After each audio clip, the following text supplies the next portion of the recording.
Диаспората од Австралија, Берлин и Шведска застана во одбрана на црвено-жолтата боја.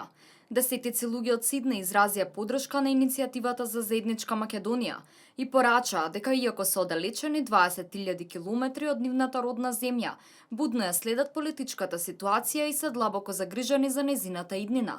Македонската диаспора од Сиднеј вели дека никој нема право да ја федерализира и распарчува Македонија. Ние ја поддржуваме иницијативата за заедничка Македонија и сме против тиранската платформа, воведување на двојазичноста, федерализација, промена на уставот, знамето и химната. Ние не сме против другите народи што живеат во Македонија и ги повикуваме и тие да се приклучат во одбрана на она што ни го оставиле нашите татковци.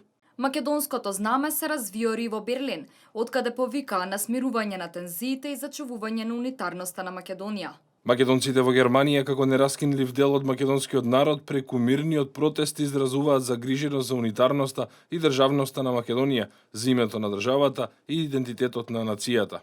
Порака за Македонија упатија и македонците од Малме. Значителен број на македонци денеска се собраа во шведскиот град и повикаа на зачувување на мултиетничка и мултикултурна поставеност, што како што рекоа ја прави Македонија држава со огромно срце. Македонија е држава во која сите нејзини граѓани без разлика на нивната верска и национална припадност ги уживаат истите права, но и истите обврски кон неа. Секој оној кој искрено ја почитува и респектира унитарноста на Република Македонија, но и посебноста на македонската нација, народ, јазик, кирилично писмо, химна, култура и друго, може слободно да биде дел од оваа наша заедничка Република Македонија. Додаваат дека категорично и силно се спротивставуваат на секој обид на воведување на двојазичност на целата територија на Република Македонија, како и секакво друго мешање од страна со кое може да се наруши унитарниот изглед на земјата.